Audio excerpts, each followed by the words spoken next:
This is the motivation.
Let's go. All right, here we go. In 3, 2. Welcome to this week's episode of JJC2C, the podcast that talks about what's important on and off the mat. We're just straight off of our little early spring break, right, Fonzo? How you doing, my man? That's right. Good, man. Fucking having a drink, about to get some topics, having a good time. How about you? So good, man. I got so many good topics, lots of good conversations to be had. I cannot wait to jump into these, my brother. Are you ready to do this? Let's go. I got MMA news. We got UFC coming up. We got some Pan Ams talk, jiu-jitsu lawsuits. Bro, too much good stuff. Let's get it crack-a-lacking. Topic number 1. Fonzo, I don't know if you saw this. Breaking MMA news, hot off the press. I saw this come across my Twitter stream, and I almost jumped out of my seat, bro. But then I read the whole thing. And then I realized it was our boy, Paulo Costa, trolling Adesanya again. What a stupid son of a Dude, I cannot believe this guy's troll game is like on a 17 out of 10. No doubt. If only me and you were just talking about this off cam. If only his fight game was as good as his troll game, he'd be unstoppable, right? Fool, if he could come out of the octagon and just start trolling him, just talking hellish shit, and make him cry, I think, you know what I mean? Like, it'd be over. Happen, bro. It'd It be a could. game changer. I think It would be a finish move. I think that's what he's got to do. Why don't you read the headline that we're talking about right now for the people that are listening at work right now that aren't able to watch this on YouTube? What does the headline say? The headline says, Israel Adesanya out of UFC 287, sudden clitoris fracture. Who the fuck is that guy? Oh my God, dude. Who the fuck is that? I saw it and I was like, oh, dude, don't respond, bro. Just don't pretend you didn't see it. And it was too late because Adesanya responded and I don't have the response, but it was something along the lines of, if I had a clitoris, it would be bigger than your D. I wish I had crickets. Cocaine is a hell of a drug. That soundbite this as well. I'll come back. Let's move on, Fonzo. That's amateur rank, fool. That's like backyard, like schoolyard ranking, but you're like the worst ranker, and everybody starts ranking on you after that for coming up with a weak ass comeback. True that. That's like you're still using your mama jokes, and everyone's graduated way beyond that. Adesanya, pick up your game, bro. You're a world class striker in the cage. You're not a world class ranker. Let's work on that. All right. Next troll story. Dude, this one kind of burned me. I mean, I didn't really want to talk about it, but I'm a animal lover. I got all kinds of dogs up over here, always about the animal community. And then this little guy, and I'm talking about the cat, the cat got jacked up. We're talking about Hasbullah.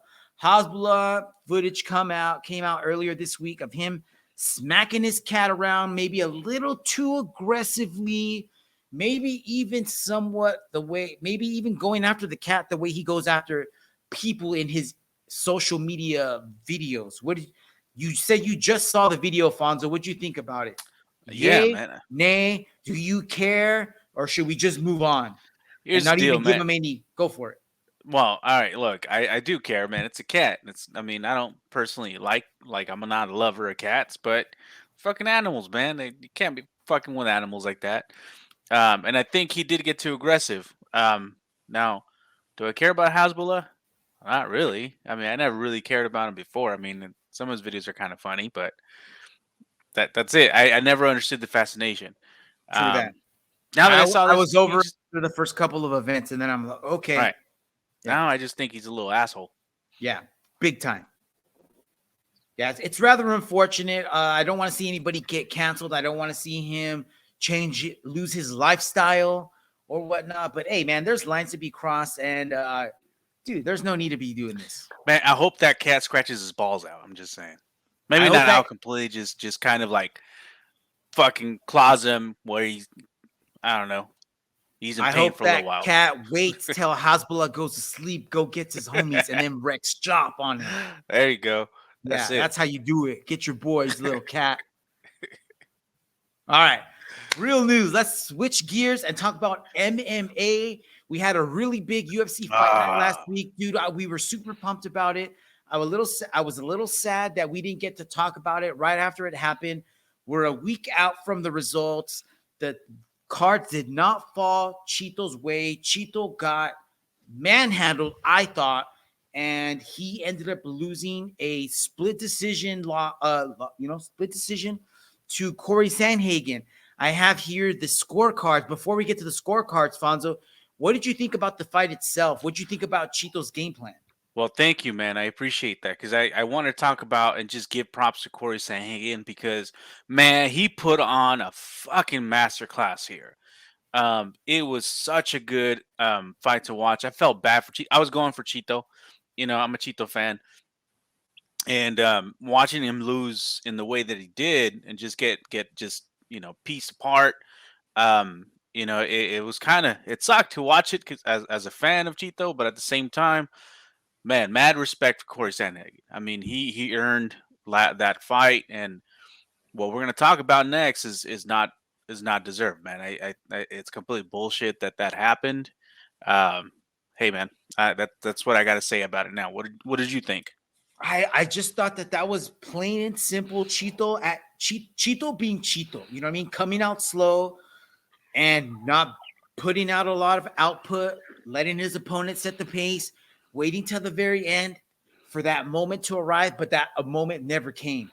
And Corey did an excellent job of keeping Chito at bay, keeping him on the outside, using his length, using his wrestling, mixing it up. Dude, who would have thought he would have mixed up so many takedowns? Right. So many, you knew we were going to get those flying knees. You knew we were going to get those elbows. You knew we were going to get strikes. But he mixed in a lot of wrestling, kept Chito on his toes, kept him uncomfortable. And he had him on his toes the entire night. He just dictated the pace. I think like in the first 2 rounds, Chito threw a total of 20 strikes. Right. And then I think in the second round, he only threw like 5 or something like that. So let's look at the scorecards. Here are the 3 judges' scorecards. We had 3 judges: Chris Lee, Sal D'Amato, and Joe Ojeda. Chris Lee scored it 46-49. He gave rounds 1 and 2 to Corey. He gave round 3 to Marlon, and rounds 4 and 5 to Corey. Sal D'Amato gave every round to Corey, and Ojeda, really, I want to say, what the hell?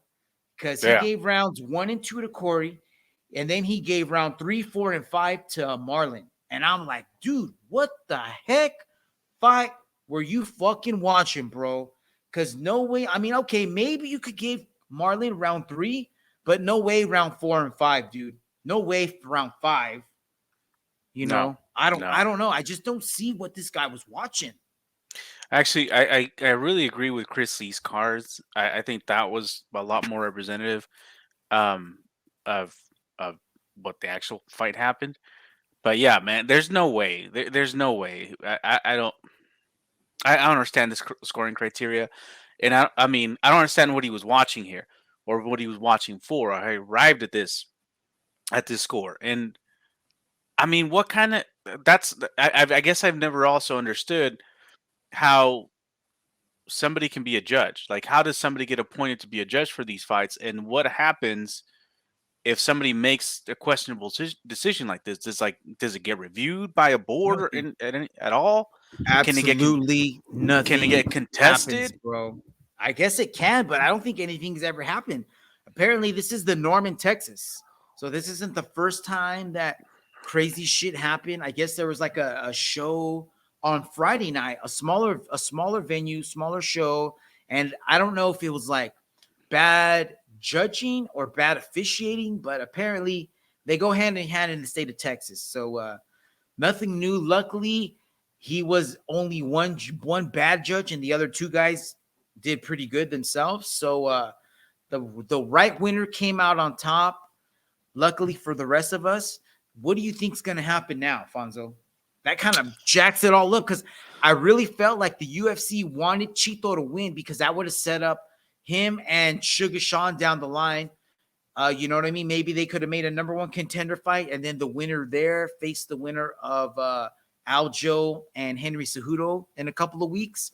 But now Corey threw a completely different curveball there. So now the UFC scrambling to try to see what's going to happen next. You know what I mean? There's a lot of pieces falling into place now. So we're hearing the dust settle. There's been a couple of rumors of some top tier fighters maybe fighting, maybe not fighting. One of them including being Merab Davashvili, who just put on a master class against Piotr Yan not too long ago.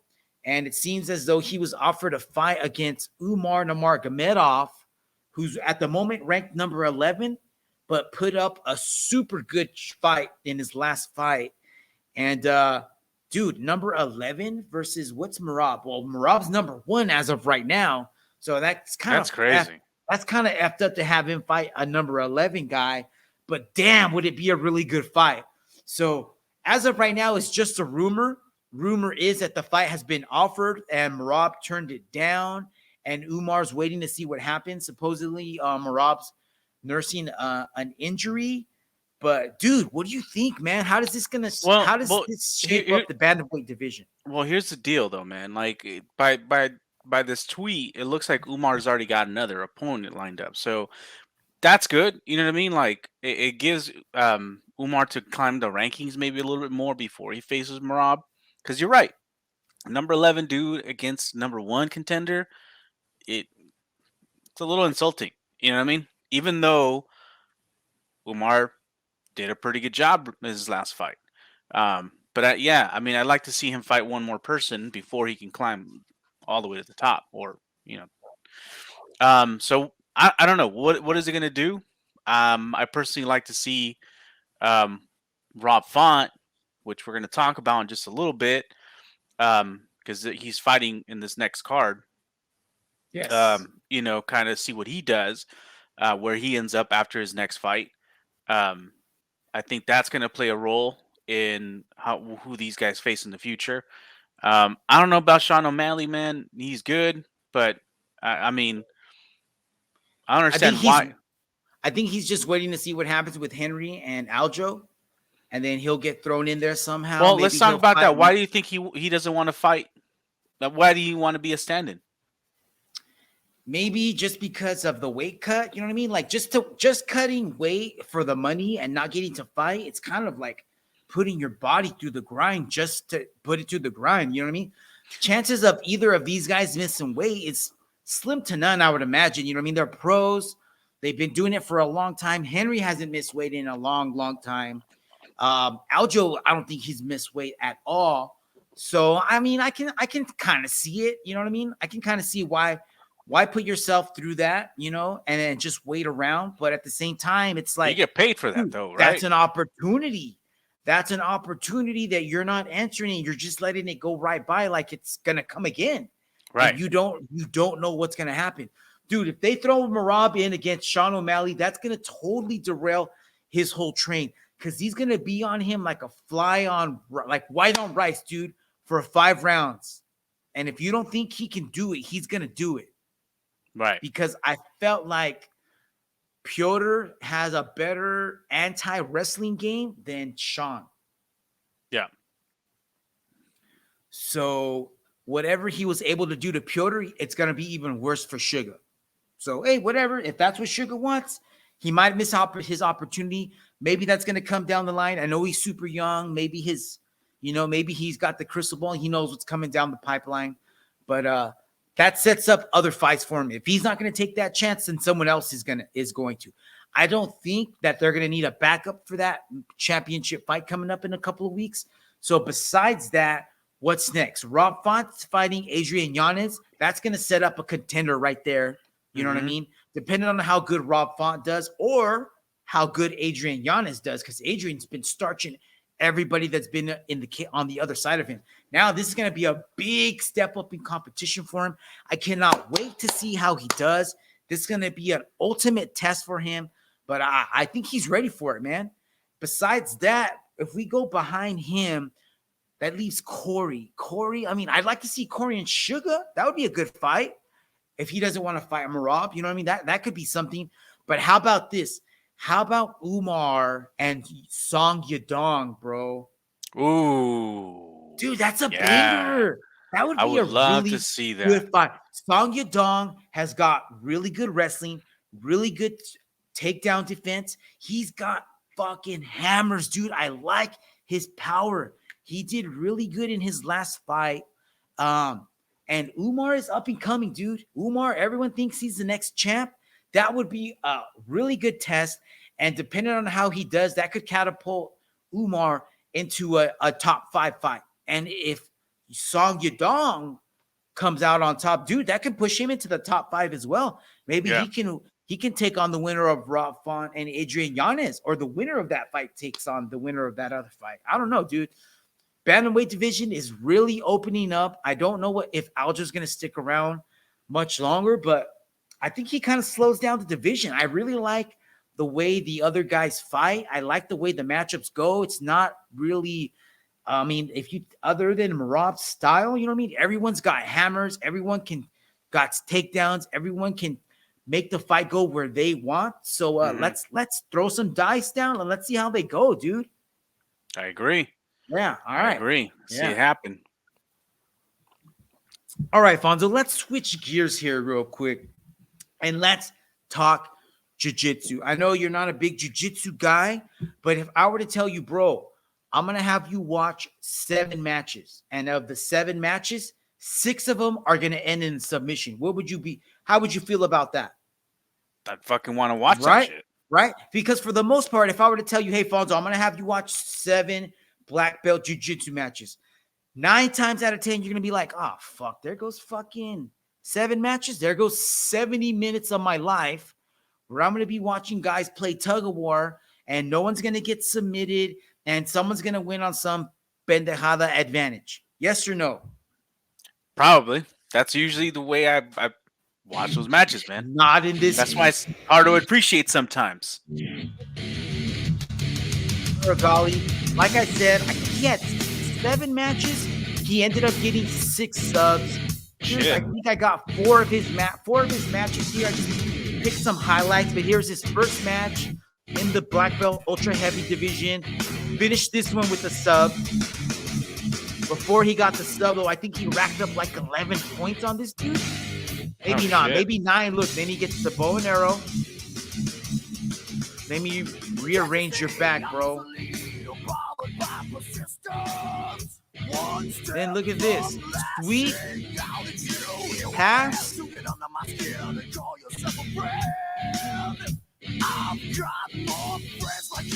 Damn.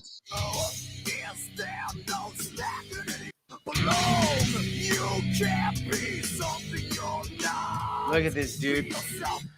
So the guy on the bottom is Roosevelt Sosa. I wish Cousin Ant was here because Roosevelt Sosa, I believe, tested positive for steroids, and I thought that he was supposed to be serving a suspension. So serving a suspension, steroids or not, Meregali was like, fuck you, hold your steroids while I choke the shit out of you. Because that's what he did, dude. He just dominated everybody all the way out to the absolute division. And dude, look at this. In the absolute division, the only guy who did not get subbed all weekend was this guy. Eric Muniz, and he ended up losing 11-0. Dude, check this out. I love this at the end. He pretends to like pick up a crown, blow the dust off and put it on. Sick, dude. Fucking sick ass dude. Ultimate killer. I mean, such a good weekend of jiu-jitsu last weekend. The Pan Ams 2023 tournament going down in Florida. Let's just go over the results really quick here. In the quarterfinals of the light featherweight division, we had, dude, I mean, let me go through the results here and let me talk about some matches that you should probably watch. All right. Hira Naiwa versus Frank Cespedes. That was a really good match. I'm talking about Roosters real quick here. Roosters division ended up getting won over by Zayed Al-Kathiri. Al-Kathiri is like a United Emirates black belt. So he's just came out of nowhere. I think he had a really good Euros tournament and another good showing for him at Pan Ams. Light featherweight division. Dude, if you're going to watch one division of this whole tournament, minus Nicolas Meregali, this might be it. Diego Pato, Yuta Shimada, Kevin Carrasco, Diego Pato in this division. Dude, it was so good. Finals ended up going down to Diego Pato and Baby Shark Diogo Reis. Baby Shark ends up winning 2-1 by advantage. It was a really good match. Unless you're a jiu-jitsu junkie, I would not recommend watching that match because that's a typical match, Fonzo, where it's just two high-level athletes are canceling each other out, and it comes down to like inches, and somebody just barely ends up winning. Okay. You want to see a fire matchup in the finals, though, move up and go up and watch the featherweight division final between Marcio Andre and Fabricio Andre. Fabricio Andre is the new blood ADC trials winner. ADC, I think silver medal. I don't know if he medaled, but he did a good showing in ADCC last year. Marcio Andre is an oldie but a goodie. He's been around for a while. He hasn't competed in a minute, but he came to show and just let everybody know that, hey, I'm still here, and put on a masterclass. Ended up winning 3-1 in advantages. I think they were tied up 4 points apiece with a couple of passes each, but it was a really good matchup. Moving on to the lightweight division winner was Jonathan Alves beating Pablo Vasily 8-0. No subs there. Middleweight division finale, Tynan Dobra beating Pedro Maya by choke. I think Tynan, let me see. Tynan had won 11-0 in the quarters and then submitted Rolando. Dude, that's a good match. Tynan Dobra, Rolando Sampson, the badass Atos black belt, ended up getting subbed. Been out of the comp scene for a minute, dipped his toes back in, and just met the fucking tornado and Tynan Dobra.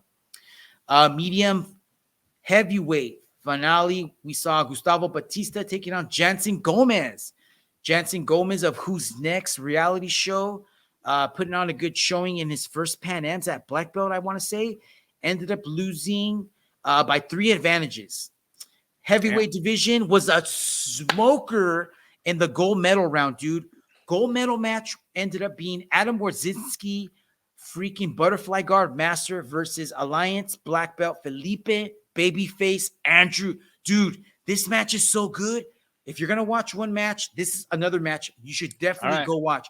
Imagine being up 11-0, dude, with 2 minutes left. What would you say? What are your chances of winning the match? You got 2 minutes left. Pretty fucking good. You're up 11-0. You just got to keep your whatever advantage Keep you your got, point. whatever, Right. whatever position you got, keep that. Or even, you know what I mean, whatever, give it up. Give up the position, give up a few points. You're up 11, bro. You're up 11. Adam Wardzinski pulled this one out of nowhere and came back and won 11-0. Sweep, mount, sweep, got the mount. Or I'm sorry, got a sweep, got the pass, got the mount. It's tied up 11-11 with like 7 seconds left, and he just gives it his all. Tries a last second sub, gets a last second advantage, Fonzo. I don't know if you know what an advantage is in jiu-jitsu. No. Basically, an advantage is it's an almost. You almost got the sweep. You almost got a submission. You almost got a reversal. But basically, you were trying to do something and your opponent wasn't, and that's what he got in the last second. I felt like it looked like like Philippe kind of just ran out of gas and just gave up, and Adam was awarded the gold medal. So really good match.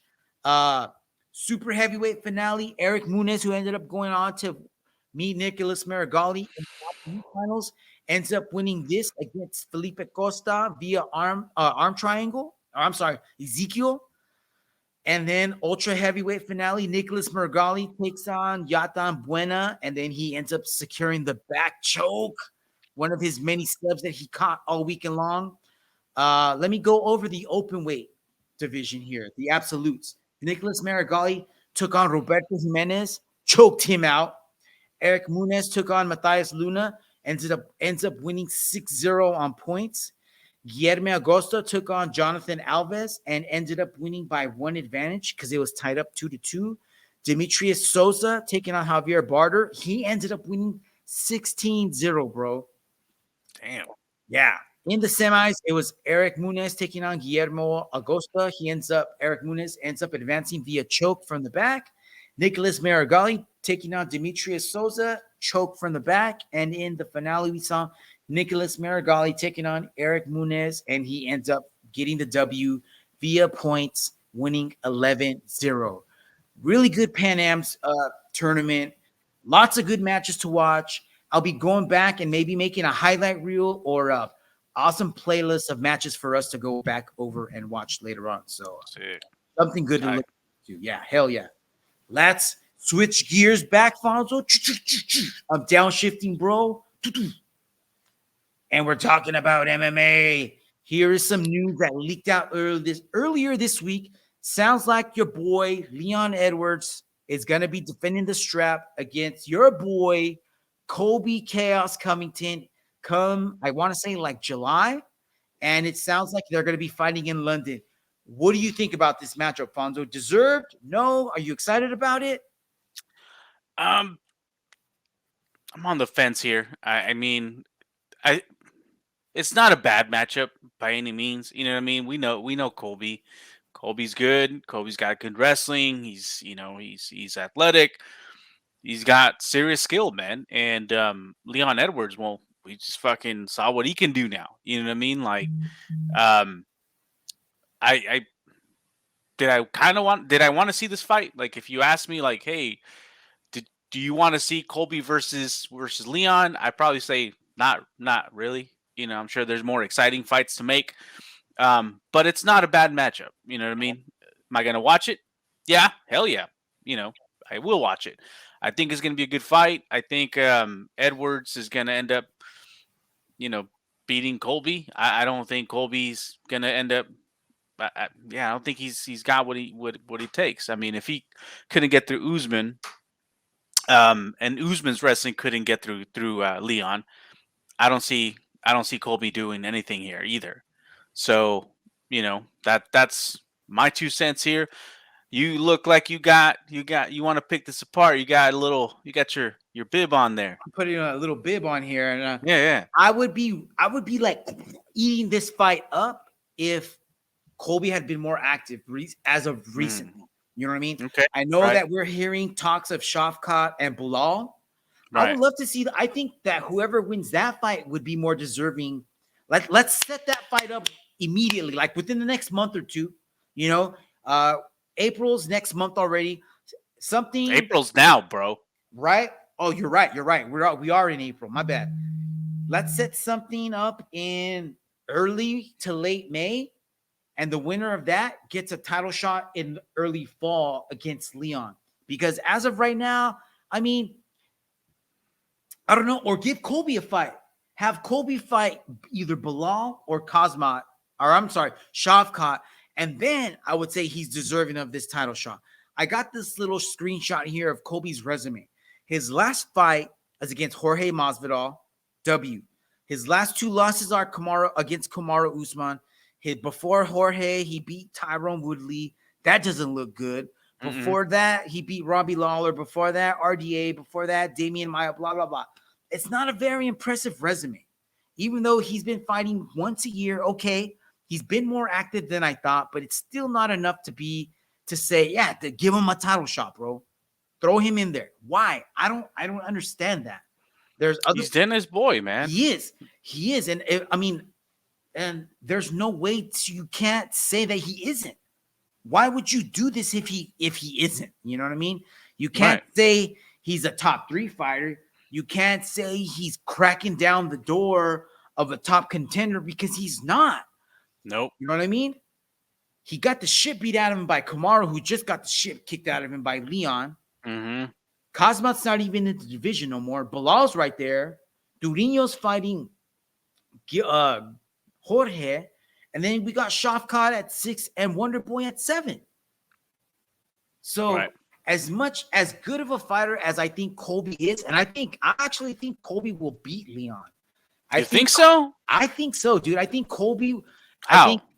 I think it will be just like Leon versus Kamaru 2, minus the high kick. But Colby's not going to get tired. Colby's just going to keep going and going and going. Dude, Colby is not going to give Leon that space that he needs to get them shots in. I don't care. He's gonna trade with him, but he's gonna make him pay, dude. I don't see Leon coming out of that with the win at all. Okay. Yeah, I just don't see it, man. I don't see. I think that Leon, I'm not gonna say he got lucky in this last fight, but I think he fought Kamaru at the right time. You know what I mean? I think that the way Leon fights is perfect for the way Colby fights, and it's just gonna be a slaughter, dude. I just think he's gonna put on too much of a pace for him, and it's just gonna be too much. Yeah, I don't know. That's just what I think. That's my MMA math at it right now. All right, Fonzo, let's get into it.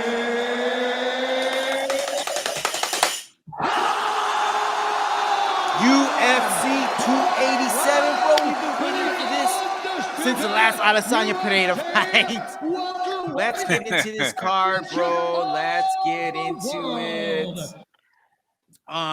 So I have here a couple of fights on the prelims, and actually 2 of them have already been canceled. One of them I just heard it got canceled today. So the Michael Chiesa and Li Zhanglang bout has already been canceled as of a few weeks ago. Dude, that was going to be good, man. I know, right? I can't believe it, dude. That could actually be a headliner for like a fight night maybe later on. For sure. Line, wait, right? So what? Do you know why it was canceled, though? I think Li Zhanglang suffered an injury or he got sick. Oh, shit. I also heard that our boy Kevin Lee, who I really am a big fan of, who's back in the UFC, put his name in the hat. But they didn't offer. I guess they didn't agree to the fight in time for whatever reason. Another fight that I was really looking forward to was this Chris Barnett and Chase Sherman fight, not because of the technicality or the high level of skill that we were gonna see, but because it's gonna be a slobber knocker, dude. Look at that, dude. Look at Chris Barnett. How can that guy be in a boring fight? Never, bro. Nope. I don't know who got hurt. I don't know if it was Chris Barnett or Chase Sherman, but one of these 2 gentlemen is not going to be in the fight.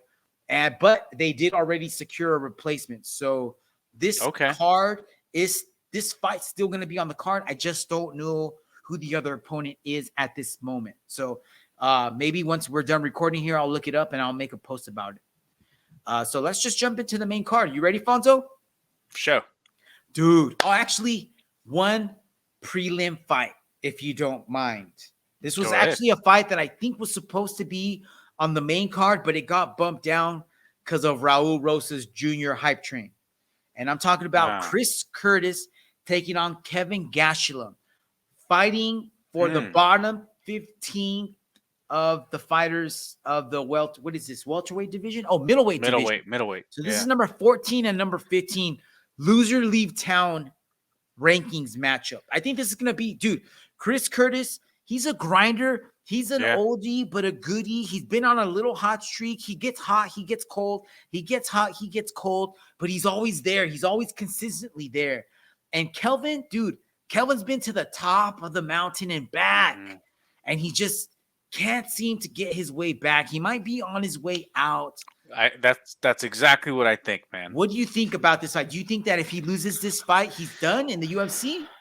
I think so, man. I think, yeah, because I mean, like ever since he kind of like you said, reached the pinnacle, there hasn't been really anything for he really hasn't done a whole lot. You know what I mean? Can we look up his last few fights? Kelvin? Yeah. Let's see. I'm pulling him up right now. So Nusardine Imam. Oh no, that was canceled. Never mind. Yeah. Yeah, I canceled that one too. You probably would have lost that one Jared Cannonier lost. Robert Whitaker lost. He beat Ian Heinchik. Lost again Jack Hermanson. Like, I don't even recognize some of these guys he's lost to. You know what I mean? Lost to Darren Till. Yeah. Adesanya. His last fight that I remember giving a shit about was Israel Adesanya. Right. Yeah, that was the last time he looked good. So that's what I'm saying, man. Like he's been like you said, he's been on a losing streak this whole time, and against some guys that really are not, they're not even ranked. You know what I mean? So it's sad to say, man. And I love Kevin Gastelum. Man. He was a good fighter, and I love to watch him fight. And he always, try to put on an exciting show. So it sucks that he's at this level, but it might be time. It might be time for him to try something else. You know what I mean? Maybe try announcing or coaching or something. Right. Yeah, maybe his best days are behind him, or maybe he just needs to go to a different organization where the talent isn't as high level as UFC. Right. You know what I mean? Maybe Bellator or PFL. You know what I mean? Maybe he can still make a splash over there. But as of right now, I think whoever loses this might get cut. I think if Curtis loses this, he might get another chance only because he hasn't been in the UFC as long. But it's still going to be an entertaining matchup. It's going to be good because I feel that both of these guys are evenly skilled. You're not going to see someone faster than the other person. You're not going to see one person outsmart the other person. You know what I mean? They're both veterans. They both have good stand-up. And it should be a pretty entertaining fight, dude. Right. Who do you got? Curtis or Gastelum, though? I got Curtis, dude. Curtis. Same. All right. Let's jump into the pay-per-view then. Raul Rosas. How old is this kid? 17? 18? Yeah, he's fucking young, dude. I think he's 17. So Raul Rosas, 7-0, taking on Christian Baby Boy Rodriguez. Raul Rosas coming in with a 7-0 win record, 7-0, a heavy minus 230 Las Vegas favorite. Christian Rodriguez, 8-1, a plus 195 underdog. Fonzo, who you got and why? You know what? I gotta tell you, I don't know. I really don't know these guys, so I can't make an educated guess here. If I'm gonna pick somebody, it'll just be for the shit talk that I've heard Raul Rosas do, and he's a paisano, man, so I'm gonna root for him. But to be honest, like I really haven't followed either of the guys' careers so far, so I know that Raul's on a hype train. Bro, you don't know C-Rod? Yeah. No. Oh, man. Me neither. Yeah. So, you know what I mean? I honestly, I'm going to be surprised for this one. And Yeah, we'll see, man. We'll see if Raul's lives up to that hype. I got to go back and watch his fights because I really don't know. I think he knock somebody out during his last fight. Is that what ended up No, he happening? choked him out. He got the Okay. choke. He came Right. in like an overly aggressive white belt, super amped up, got the takedown, took his back. And that's what I see him doing again. I think he's just going to come in like a fucking bat out of hell, energy to the max. And he's just going to this is going to be Raul Rosa's second UFC fight already. I don't know if he was on a pay-per-view. Well, He was on the pay-per-view last time. But if I'm looking at Christian C-Rod Rodriguez right now, and his last fight was against Joshua Weems, and he won via anaconda choke in round 1. Nice. Before that, his fight was canceled. Before that, he lost to Jonathan Pierce. Before that, he won via verbal tap out, I guess, round 1 in Super Brawl. So he hasn't been in the UFC that long. So this might be a hand-picked opponent for Raul Rosas, you know, Okay. and it might be a good way to start the pay-per-view, get everybody going, you Right. know. Well, But I mean, but look, the way Vegas got this going, I would have to agree with them, and I'd probably go Raul Rosas as well, man. what I gotta say, man, he's 17. If he is 17, weren't we all like that at 17, man? Just fucking rush in, fucking head first, don't even think about what's happening until somebody sits his ass down with a well-placed fucking left or right hook. Dude, he's got that Jay Leno jaw. Someone's gonna catch it one of these days, but I don't think it's C-Rod. All So, right, all right. I'll Fair put my enough. money on. I'll put my money on Raul. Let's What's go. Raul's nickname, anyways? Does he have a fighting nickname? Let's give him one. Fucking Coyote de. El Chupacabra, fool. That fool looks like a chupacabra if there was ever one. The Tamaulipas Tacuache, Raul Rosas. Fool, let's just call him a K. Uh, Raul El K Rosas. All right, Jr. cut. Moving on. All right. Kevin Holland taking on Santiago Ponzinibbio. Kevin Holland 23-9, a minus 280 Vegas favorite. Ponzinibbio 30-6, a plus 235 underdog. Bro, I would not be surprised if Ponzinibbio could pull this off. Do you think Or so? maybe- I don't know. Kevin Holland is like, he doesn't have power, but he doesn't get rocked, dude. He's almost like Stretch Armstrong. Like he can just take so much damage. He and does. Nothing. Yeah, he harms does him have ever. some power, man. He fucking he put it on fucking Wonder Boy. You know what I mean? Like Wonder Boy got him clean on some good shots. He wasn't going down, True. but he rocked Wonder Boy pretty fucking good. I mean, and Ponzinibbio got fucking KO'd, right? Did he get KO'd? Let me look it I up. thought he got KO'd. We KO'd him. Chiesa. Chiesa KO'd him? I think so. No, couldn't be. Let's see. No, it wasn't Chiesa. Pereira. Pereira. There you Yeah. go. Yeah. So sorry. Pereira, My he bad. lost by split. He lost by split to Jeff Neal. He won by decision. Jangling. Yeah, Jangling knocked his block off. Jangling. Yeah, that's what was. Never mind. Yeah, that's the Chinese Frankenstein, bro. Yeah. You can't. Yeah, Yeah, never of mind. course. Yeah. All bets are off. Dude, I see either a unanimous decision victory for Kevin Holland in this. I see him outlasting. You know what I mean? Now that the more that we talk about it, the more I think about it. The only way I see Ponzinibbio winning this is if he somehow can miraculously KO Kevin Holland. But who does that? Nobody. Yeah, nobody, dude.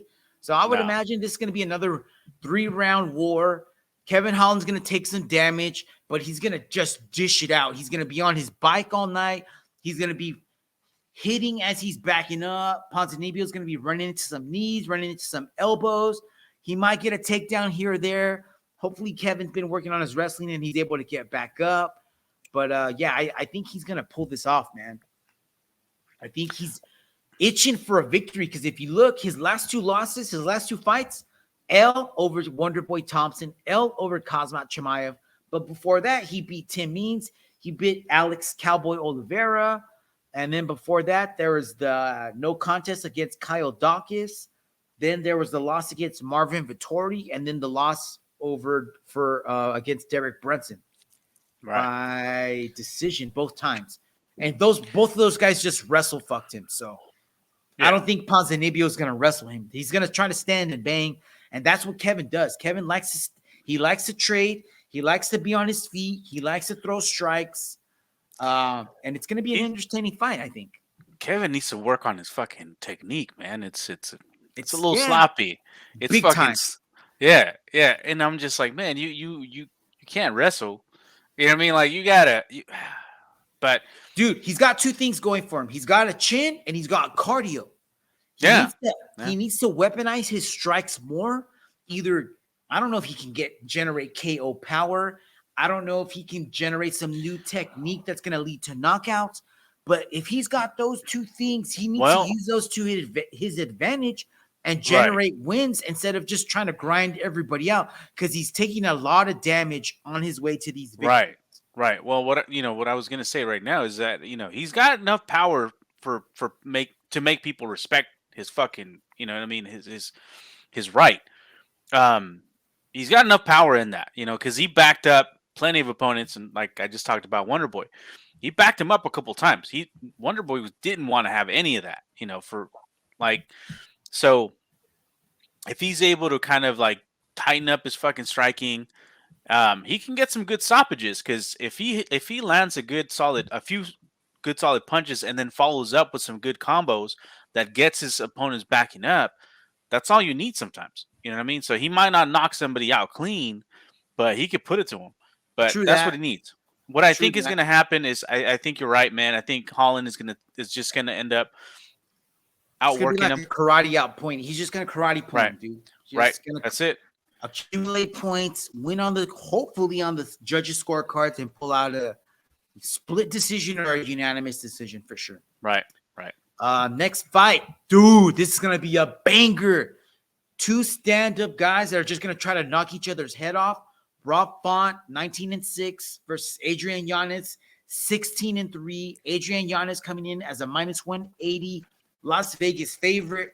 Rob Font plus 155 underdog. Who you got in this one, Fonzo? I'm gonna take Yanez, dude. Yeah. Okay. He's coming in hot, dude. I mean, let's look at Yanez's last few fights. He hasn't fought anybody this level, so that kind of worries me a little bit. That's one of my points. So this is what I'm saying though. Like, this is what I say. If you're a high level fighter and they put you in against people that aren't at your level, what should you be doing to those opponents? Destroying them. You should be dusting them. And that's what this guy does most of the time. Tony Kelly, TKO. Davey Grant, hey, that was a split decision. Probably should have been a unanimous, but hey, he got it. Randy Costa, TKO. Gustavo Lopez, KO. Victor Rodriguez, KO. Brady Wang, TKO. He gets these guys in and out. However, now, bro, these aren't Tijuana taxi cab drivers. This is Rob motherfucking Font. He is a real G, and he will be there all night. It took Chito Vera almost 3 rounds to get this guy out, right? And so that just tells you where the bar is, where Adrian Yanez is going to have to go to put Rob Font out, because Chito made Rob Font look like Toxic Avenger by the end of that fight, dude. He was just a mess. That was hard to watch. So, what do you think Yanez got that could beat Font? Like, what's his game plan? I think his game plan is he's going to be super confident. He's young. He's never been hit he's never fought anybody that has the power that Rob has. So it's going to be interesting to see what's going to happen when Rob finally connects, because he's going to connect, dude. No matter what, he's going to catch some bombs. So if that doesn't phase him, then cool. But if it does phase him, then Rob's going to be there all night. He's not going to back down. because he's gonna be willing to take some shots to give some shots. And I don't know if Adrian has been in that type of firefight before. I think that what was that one fight? I was just watching not too long ago, man. Let me see. Let me look back. It was a good back and forth, but nothing with the power that Font has. Yeah. That's for damn sure. yes, exactly. So Yeah, the last fight. it might have been the Davy Grant fight. That one went 3 rounds, and it ended up getting fight of the night. I think so. Yeah. So yeah, it was probably that one. So all right. So here's my take on that. Yeah, I mean, I love watching an Adrian Yanez. Like he's got fucking great cardio, doesn't get tired, technical as fuck, and I love watching a technical striker. Like He likes beating up women beaters. it's a beautiful thing, man. He's fucking strong as hell. He's a highlight reel, bro. Yeah, he's a slow starter though. He does take a little while to warm up. But where I think that Rob Font will fucking take him is I don't know if I've seen Adrian Yanez's wrestling, but I definitely know that Rob Font has some solid wrestling skills, at least when it comes to takedown defense, scrambling, getting out of stick situations. Maybe he uses this in this fight to take out Yanez or take down Yanez. I don't know. You know, and he definitely has some technical skills, and I think he just has a power that Yanez doesn't seem to have. So once he gets hit with one of those powerful strikes, how is Yanez going to react? I don't know. But my guess is he's going to back up, and he's not going to be as active as he normally is, which is the way he wins. That's the way that Yanez wins. He just keeps on fucking peppering you with shots. You just back up. You don't know what to do. Overwhelming. I don't think Rob Font will fucking back up unless he feels that power. I think he's just gonna keep coming in, dude. Because look at what he did against Chito. He felt that power and he just kept coming in. That's what I'm saying. He turned into Toxic Avenger. And I feel like eventually he might get too confident and just walk in and he's gonna get clipped with something, dude. But do you think so? How is he gonna win? Is he gonna decision? I think Yanez TKO round 2, bro. What? No. I think Yanez TKO round 2. Oh, I think that Chito Vera fight probably took something out of Rob Font. Okay. He hasn't fought since then. And even before that, he lost to Jose Aldo and he got pieced up. You know what I mean? Yeah. So he's on a 2-fight losing streak. All right. Before that, he had dude. Before that, how about this?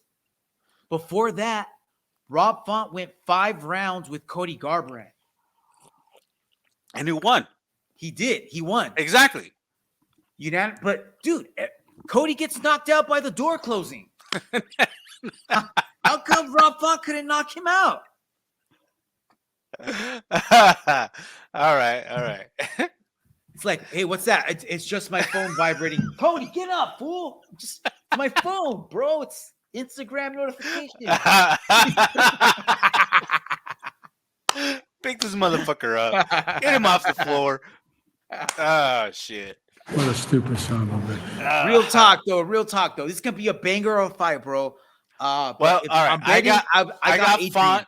I got Font. Font round 2 TKO. Same Font as Rob you. TKO round 2. Yeah. All right. So TKO, we're seeing a finish in this fight. No matter what, I think this is gonna be fight of the night. I think it's gonna steal the show, dude. And someone's gonna come up from this and propel themselves by making a major statement. Right. All right. Last 2 fights on the card. Bro, Gilbert Durinho taking on Jorge Masvidal. Jorge 35-16, a plus 350 underdog. Gilbert Durinho 21-5, minus 435. And these odds are actually a little bit old, so they might have even changed by now. What do you got? Who you got, Fonzo? I got Durinho by murder round 3. Same, man. I think he's gonna have to stand trial after this fight. Fucking, manslaughter or some shit. Yeah, dude, this is only gonna be a 3-round fight, right? Because it's not a number 1 contender. I don't think it's gonna be 5-round. Yeah. So lucky for Jorge, it's only gonna be 3 rounds. I just don't see that Jorge has anything left, dude. Did you see Jorge's new training camp? No. Yeah, Explain. he's just running around in circles away from a chicken. No, for reals? Yeah. So they're trying to catch it. Who's trying to run Ooh, if away? you catch this rooster, you can win the fight. Yeah. It's just fucking trying to run backwards. That's what he's doing. No, and then another thing that I'm concerned with is last night he had his boxing event. Oh, he did. You're right. So during this whole camp, he's had that. So how involved was he in that? Was he hands-on? Were they just using his name? According to you, it doesn't seem like he's probably been training, chasing roosters and shit. Not really, but you know what I mean. I don't know, man. I don't think he's in the game anymore. I don't think he wants to be anymore. You know what I mean? He's one of those dudes You think that he's just trying to get paid? yeah. I mean, and there's nothing fucking wrong with that.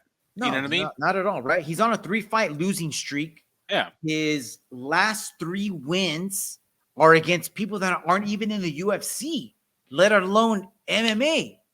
You know what I mean? Yeah. Like Darren Till, he's not in the UFC. He doesn't even fight MMA. He even made an announcement the other day and said, I'm going to be doing boxing now, yo. Oh, that's right. I'm not afraid. Whatever. Ben Askren, retired, not even fighting at all. Nate Diaz, not in the Gone. UFC. Who knows what he's doing? Is he going to be boxing? He's not doing MMA. I remember him I know what he's doing. about starting his own MMA organization, if I remember correctly. But He's who knows smoking what hella doing. weed, fool. You know what he's doing. He's Riding smoking hella bikes, weed.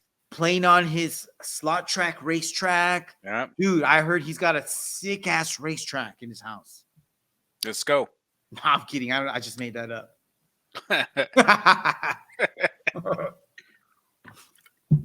All right. So back to this fight. Yeah, I think it's just Durinho fucking manhandling Jorge Masvidal for 3 rounds. Or whatever he wants. Bro, you know what this is going to be like? This is going to be like when your boss says, hey, I'm going to come and observe you on Tuesday. So guess what you're going to do on Tuesday? You are going to fuck shit up from the moment they get there to the moment they leave. Everything's going to be on point, bro. Every left hook, every elbow, every knee. That's what this is going to be like. Gilbert is just going to be on point for 3 rounds because he's ready to make a highlight reel and put the rest of the division on notice to let them know that, hey, I am here as well, and I'm ready to get a shot at that belt as well. So if you're going to throw Colby up there, throw me up next. Well, here's the deal, man. He's number 5. Jorge is number 11. If he doesn't put a stamp on this shit, like he's slipping in the rankings. True that. For sure. Right? So Gilbert can't take this like fucking lightly. He's got to come out guns blazing and get shit the fuck done so he can tell people this is where I belong, and you got to get me that fucking title shot and put some fucking respect on my name. Right. Well, what about Jorge talking all that shit about, oh, I already know what's going to happen. I win this fight and I get a title shot next. That's his fucking dream, bro. What the hell is that fool smoking? But you know, that's Jorge. That's a shit talk. Well, And not only that, but I feel like that's what the UFC would want. That's in the UFC dream world. In their dream world, Jorge wins this fight. Colby loses to Leon, and then that sets up the matchup that's going to sell crazy pay-per-views because they got a story behind it already. But I don't think it's going to. But that's my point behind Jorge wanting to get paid. Yes. You know what I mean? Like, it's all the shit talk. He wants to hype himself up because, you know, honestly, it's a paycheck, man. Like, he's been fighting for real for how long? Now it's time. He's to just been get fighting paid. forever, bro. That's what I'm saying. Since like the early 2000s. That's what I'm saying. And now it's just time to get paid, man. I don't want to get hit no more. I wouldn't either if I was in his shoes. Bro, are you foreshadowing into our next story? Getting paid? Let's go. Stop it, Fonzo. You stop it. We're not done with this yet. Let's get to who you got then. Durinho? I got Burns. Burns. I got Burns. I got round whatever the fuck he wants. Ooh, all right. I'm saying round 3, TKO. Okay. All right. Yeah. Yeah, I don't think he subs him, but I think he punches the shit out of him with some elbows, ground and pound from the top, dude. I would love to see it. All right. Oh, yeah. Main event, bro. Alex Pereira underdog. How many times have you seen the champ come in as an underdog? Plus 115, Adesanya minus 135. Who do you got? I got a gun to your head. I've cocked the hammer. You have to pick one right now. Who you got? I got Pereira. Pereira. Why? And the only reason, man, look, okay. So I understand why these odds are the way they are, right? I understand this. Because Adesanya was whooping that ass for fucking for the majority of the fight. Up until Pereira fucking landed those shots. They landed clean and whooped his ass. You know what I mean?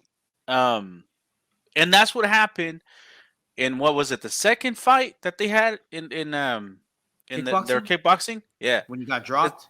That when he got exactly. And that's the same exact thing that happened before. Adesanya, if you watch that fight, was whooping that ass up into Pereira, ended up fucking coming in that with ass. the heat. Yep. So, all right, why am I picking Pereira? Is because durability. Yeah, Really? you can whoop that ass, but he ain't going away until you put him away. You know what I mean? Unless you just fucking outstrike him. But here's the thing, man. He's coming after you. Yeah, no matter what Adesanya throws at him, he's coming after you. And eventually, he's going to land those fucking strikes and put you the fuck down. That's why I'm going after Pereira. I think the only way this ends in victory for Pereira is if he finishes Izzy. He's got to put him out. Because if he doesn't put him out, I feel that Izzy's just going to outpoint him like he was doing in the last fight.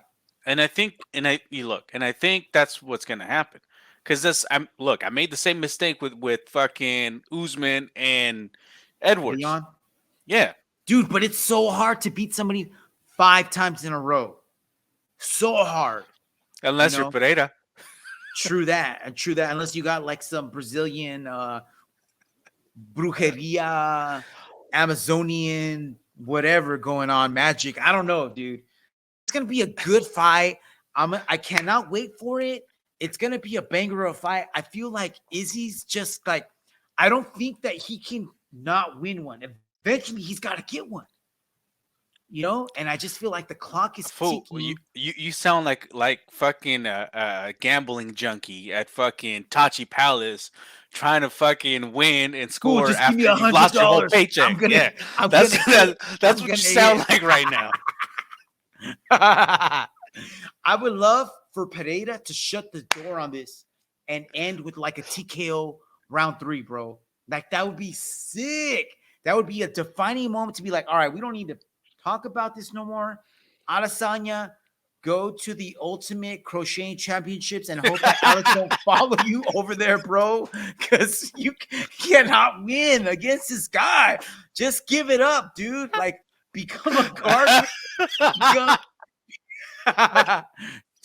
Start flipping auctions. I don't know, dude. Get out of the fight game. Go wherever Alex is not at.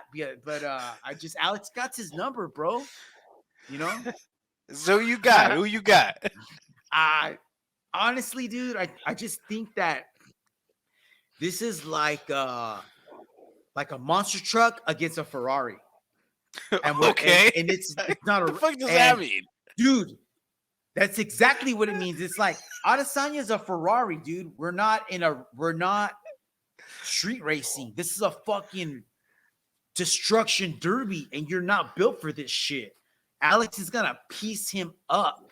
He's gonna drag him into the waters. It's gonna be like a Chito Vera fight, but Alex don't play that. He's not gonna wait. You know what I'm saying? Right. I think that Izzy's only shot at this is to be anti-Izzy. What I mean by that is he's going to have to wrestle and use jiu-jitsu. And that's not him. He's going to have to completely fight outside of his realm because everything that Izzy does, everything that Izzy is good at, Alex is better. He's got more power. He's got a better chin. He's way the fuck bigger. He's way more humongous. Exactly, dude. So he's got that mountain to climb as well on top of everything else. It's just too much against you. You know what I mean? It's like if you're in a jiu-jitsu match and your opponent is awesome on their back, Why would you go to that if you know that's where they're good at? You got to fight them outside of that. And that's Right. why this is mixed martial arts. You know what I mean? This is the ultimate chess match. Like, you get to bring other pieces in. You know what I mean? So if he doesn't bring other pieces in, if he doesn't do something different than what he's done in the last 4 fights, guess what's going to happen in number 5? Yep. It's going to happen again, bro. So, yeah, as much as I think that it's hard to beat somebody 5 times in a row, I don't think that Izzy's going to be able to do it, because if he, what's he going to do different? Yep. Yeah, I just don't see it, dude. He hasn't switched camps either to tell me that he's looking at like a different angle or a different plan of attack or anything that tells me that he might try something different. Exactly, dude. He's not. So, hey, should be a good fight though. This one would definitely be worth $90 to watch. But again, who you got, Alex? I got what Alex. Round? Finish? Yeah, it's a finish. Decision? I don't know, maybe round 3, 4, maybe. I don't know. All right. Yeah. All right. Yeah, should be a good fight, man. I got Alex round 3 finish. All right, bro. I got one last story. I hate to end on this, but dude, this is like one of the reasons why we wanted to start this podcast, is because we wanted to use this as a platform to talk about things that were bothering us or that were on our mind. And this is something that's been, it just happened not too long ago, but it's been on my mind like nonstop, bro. Like, I have not wanted to talk to people about this that are outside of this world, because they won't understand it. You know what I mean? They'll see this video and they'll be like, oh my God, that's what you guys do? That's crazy. You know what I mean? That's not what we do. It's not the norm. So for those of you that are watching, for those of you that are listening, we're talking about the BJJ injury that led to the $46 million lawsuit against a Del Mar Jiu-Jitsu school. Let me play the video. I don't think there's any audio. Fonzo, I don't know if you've seen this video yet or not. Have you seen it? I've seen clips of it. I don't think I've seen the whole thing. All right, so here's the clip. I'm playing it. I think this is off of Tom DeBlass's Instagram page, but here you see an opponent turtled up. You see somebody trying to take their back. You see them flip over, and then this guy just, what would you say? He just doesn't go fell to the side. Falls to his side and then falls onto his belly, and then he's not moving. Yeah. So apparently, what ended up happening, this guy hurt his neck really bad, and he wasn't able to move.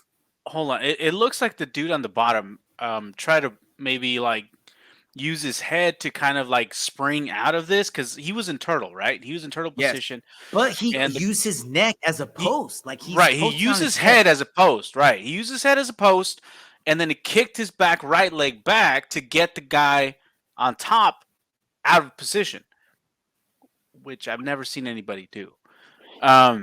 What do we know what belt rank these guys are? So the guy on top is a black belt. The guy on the bottom is a white belt. The guy on the bottom has been training for a while. Here's the deal. The guy on the top, the black belt, I don't see him doing anything wrong here.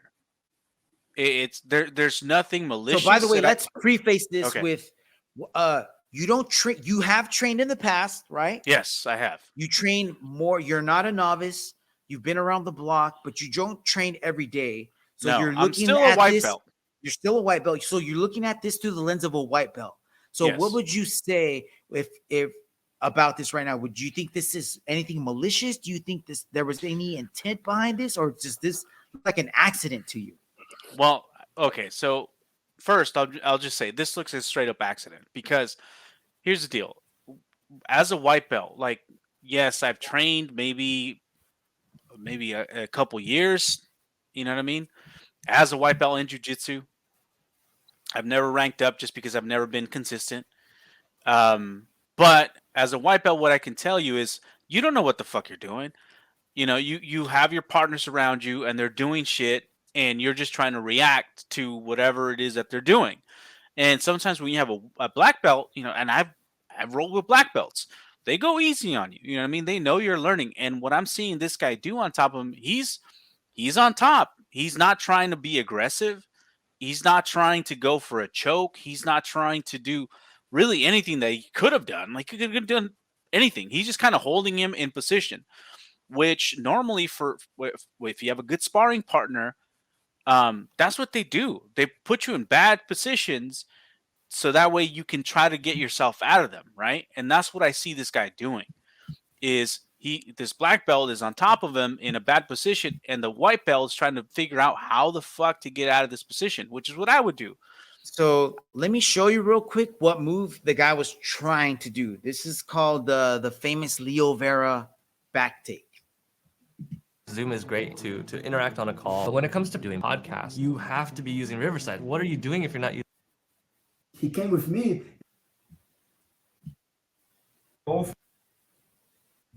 Okay, guys, I'm here today. Fleury Vieira, huge honor for me.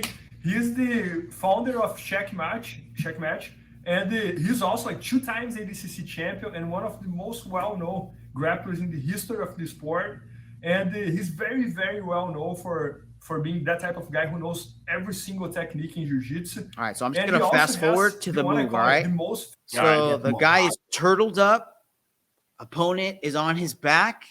He's got double unders. And what he's going to try to do, this is what happens when your opponent doesn't let you get any hooks in. So the guy on the bottom was doing a pretty good job of defending. And this is something that was taught to me like early blue belt, dude. I remember Humberto taught us this. You just got to know how to roll with it. But this is a move that I would probably do to somebody who's being super resistive or who's being super spazzy. Because if they move the wrong way, obviously we already saw what could happen. But this is what's supposed to happen, right? The upper body, putting your head in the ground to set up. So when you move your leg, you want to put the person on top of your chest before you make the hook. So then that's when you switch to the. So that's more or less what was supposed to happen. He was supposed to tuck his head. He rolls forward. The momentum and the mass of his opponent is supposed to bring his body forward. But what the guy on the bottom ended up doing, instead of tucking his chin, he kind of posted his head out and used it as an extra post. So his head was bearing all the weight. So when all that weight came forward, what's going to happen, dude? It's going to snap. You know what I mean? Well, okay. And I'll say this too. It doesn't guarantee that that's going to snap your head, because it's you know what I mean? Like, the way that I saw that, there was no excess pressure. Yes, there was 2 grown fucking men combined weight on his head. But at the same time, it's like it wasn't like he was being slammed. It wasn't like there was over like just pressure going in on it. To me, it was an accident first and foremost, and it was actually a freak accident to that. Right? Because when you do these kinds of moves, have I been on my head? Have I been rolling? Yes, forward and done that. Have I felt strain on my neck? Yes, I have. You know what I mean? But it doesn't always do that. So just like you have freak accidents in any sport, this is, to me, a freak accident. Big time. You know what I mean? And I don't think anybody did anything wrong here. Not the guy on the bottom who's still learning, not the guy at the top who knows what he's doing. They're going for basic moves. Nobody's doing anything out of the norm. Agree, dude. I kind of this hits along the lines of like, we're all in this together, bro. Like, we're all training partners. We all are supposed to be a family. You should be looking out for each other. So if you're getting a training partner in a precarious position where hey, you know what?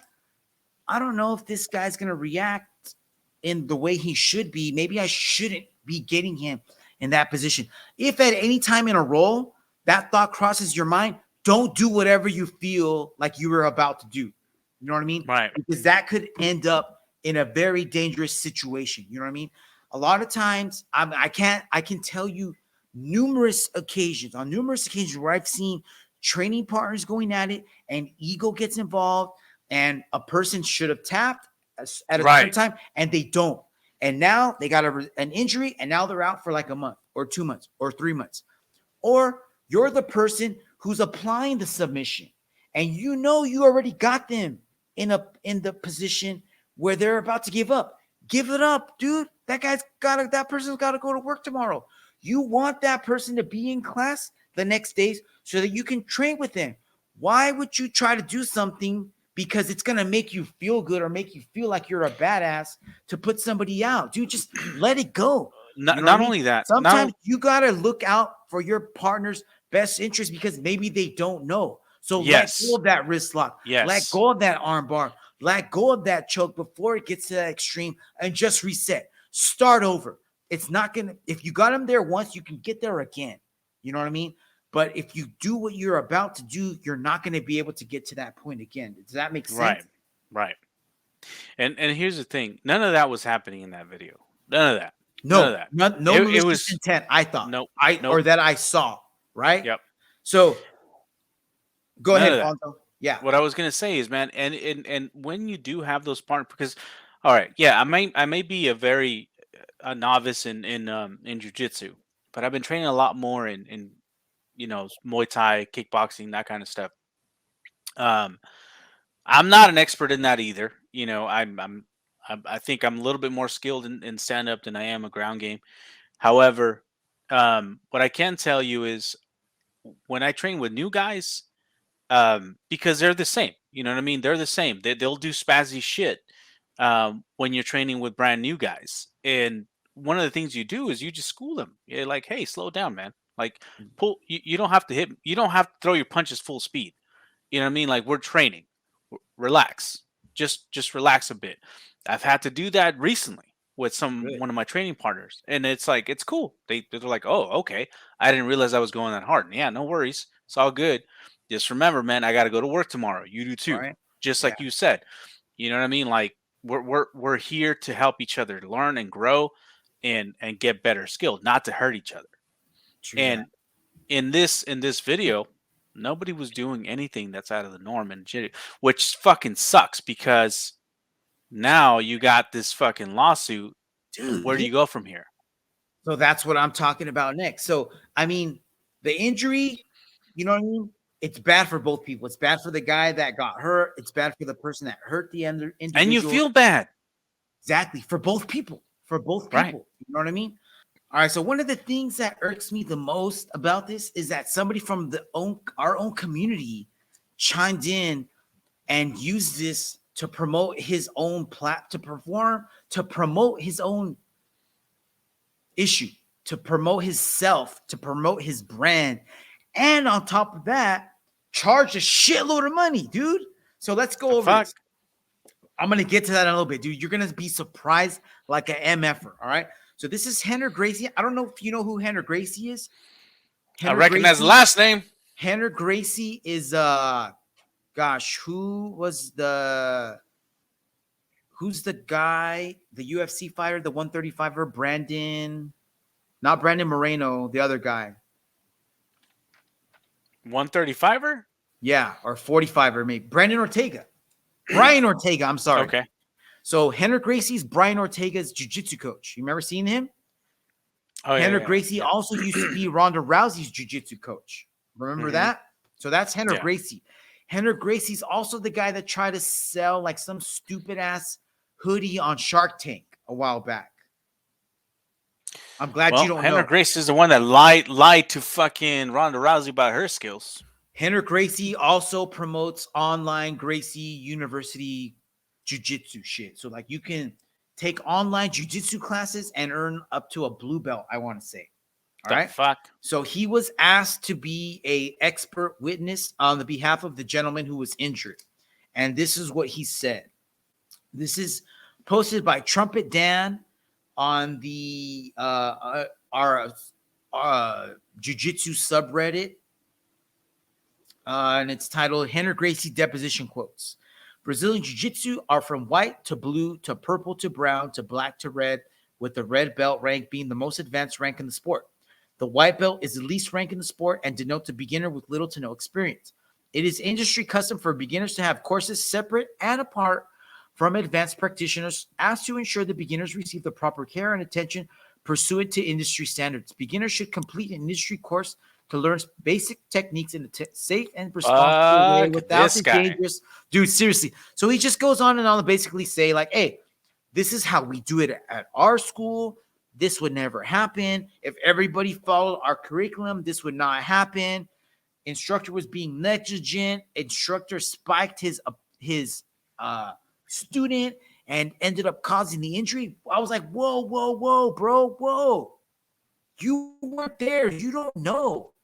How can you be saying all this? And on top of that, dude, you give belts out to people all the time without even seeing them roll. What's to cause? That's irresponsible.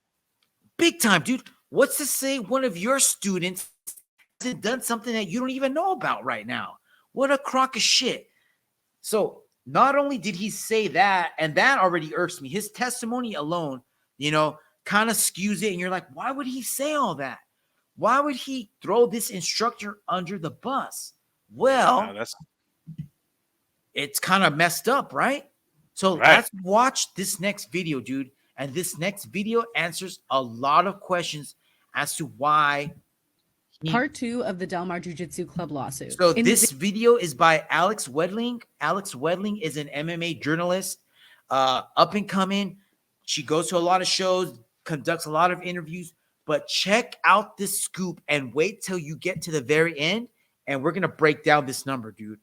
Video of the accident. I gotta get my calculator ready. Post, the caption is defending the coach Sinistro. However, it's a 1 in a million accident. He's a seasoned grappler. He is not a beginner in all caps. He did wrestle varsity in high school, and he did train with multiple schools throughout San Diego.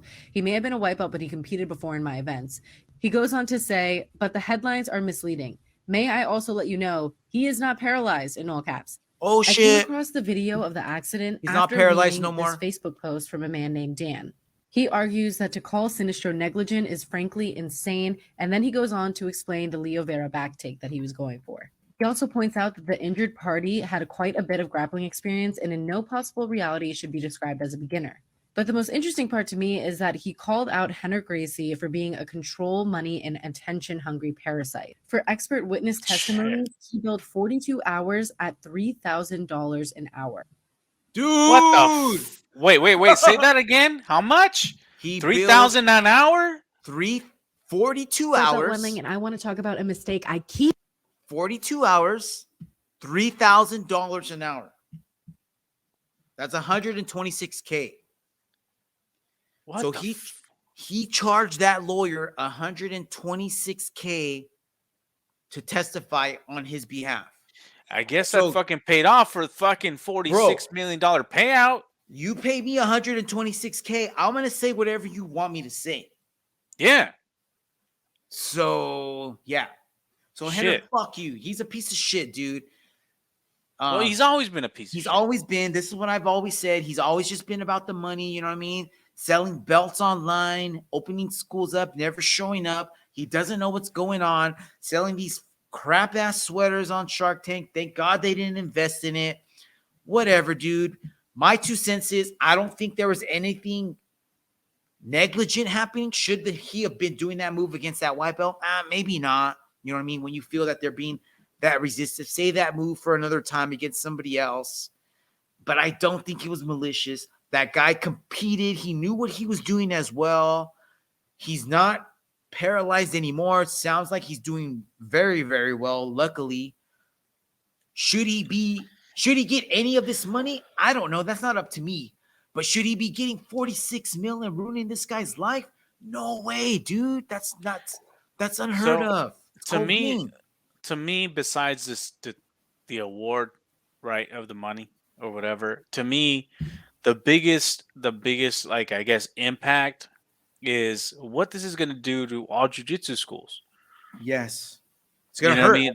That's the worst part, because no, man, like, it's not what happens. No, it's not what happens in all jiu-jitsu schools. This is fucking terrible. You know what I mean? And where I train at, they offer jiu-jitsu. And you know what I mean? By all means, everybody there is always trying to keep each other safe. You know what I mean? That's one of the biggest tenets in any type of combat sport. That's rule number 1. Be nice to your training partners. Without Word. them, you are nothing. You Yep. cannot train by yourself. You know what I I mean? tried. Trust me. Yeah. It's not. up. It's not. It's fun. It's not fun. It's fucking terrible. We tried it in COVID. It doesn't fucking work. You know what I mean? We need each other, people. Let's build Yeah. this community up. So yeah, And what this asshole did, just set us back big time. 1,000 Douchebag. Yeah. terrible.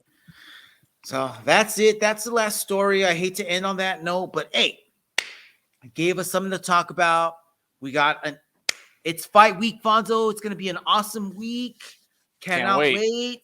Hopefully, maybe we can put something out on Friday after the weigh-ins or something. We'll see what's up, bro. I'm working from home now. But let's do it. Let's see what we can get cracking. All right, everybody. Fonzo, anything you want to say before we wrap this up, my man? Nothing, man. It's going to be a great week. Everybody out there, enjoy your week. Hope you enjoyed today's episode. I had a lot of fun today. Frank, back to you. What do you say?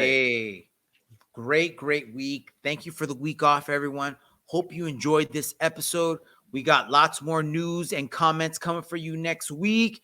Hey, keep rolling and trading, and we hope to hear from you soon. Peace. This is the motivation.